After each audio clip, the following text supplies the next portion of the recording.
Hi everyone, and welcome to Foundations of Reading with Delgado Adult Ed. This week we're going to do some review of the spelling rules we've learned so far about dropping the silent E, doubling the final consonants, and changing the Y to an I.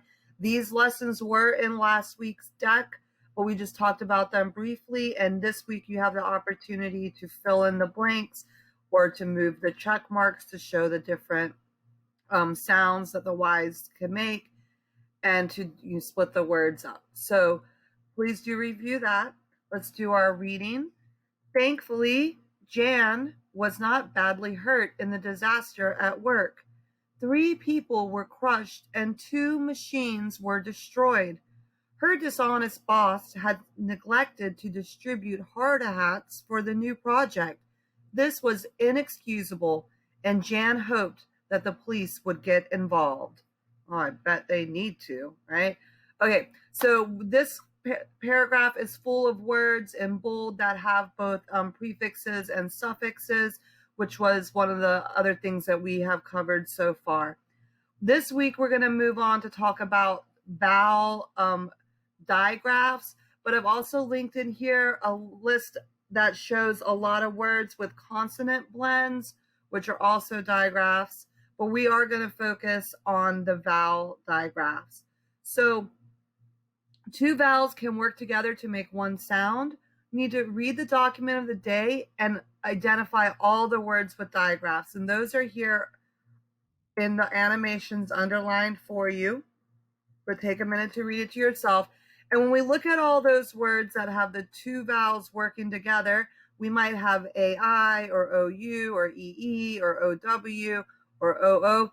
This week, we're going to talk about the different sounds that they can make, whether it's a long A or if it's more of a ow sound with the long E, the long O, or more of a oo sound, or the oi sound. So that will be this week's focus.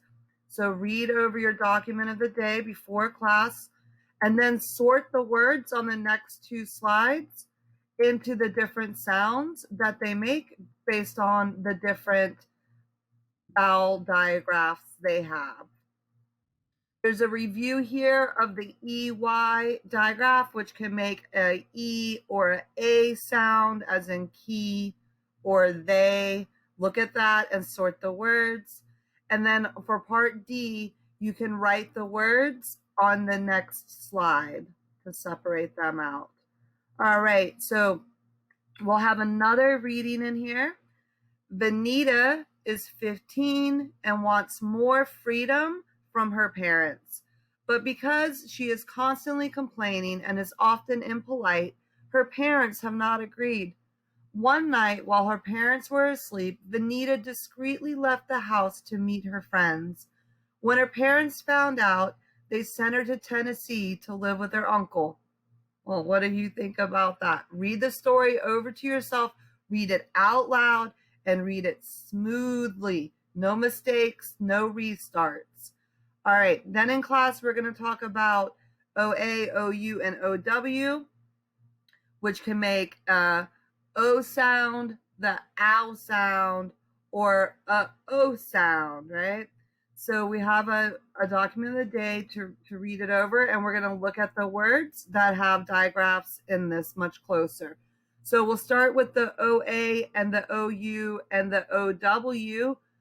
Read those words out loud and think, is that making a long O or a more of an ow sound?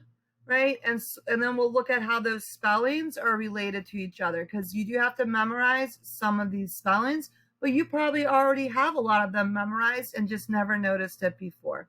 And then on the next page, you can write the words in the boxes in their categories. Do they have a long O sound, or a ow sound? And then you'll start seeing some patterns emerge. We have another list of words that will also work with this pattern, and we'll separate those into their different sounds. And then we can also think about what are some different words that just follow this spelling pattern, like rhyme, right? So poke, smoke, toke, joke, right? Coat, goat. They're asking you to pick up an X and move it to cover the word that is spelled wrong. So you'll only see the correctly spelled word. Mark out the word that is misspelled.